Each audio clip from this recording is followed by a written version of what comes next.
people want to move out of this corona world, out of this fragility, out of this uncertainty. They are ready for change and they are ready to move on. And this is the moment for Europe, the moment for Europe to lead the way from this fragility towards a new vitality. We have the vision, we have a plan, we have the investment. This is Next Generation EU. We need to build a stronger European health union, and we need to strengthen our crisis preparedness and management of cross-border health issues.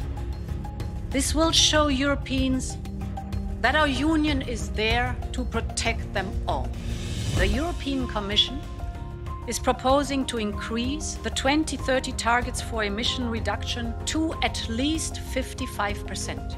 The European Green Deal is our blueprint to make that transformation.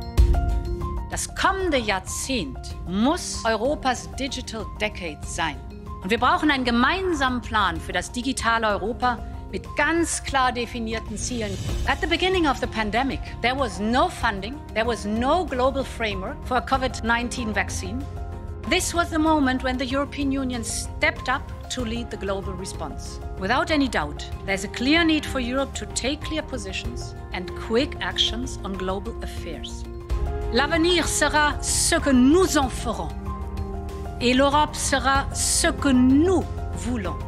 Travaillons pour la construire, pour la faire forte et pour bâtir le monde dans lequel nous voulons vivre.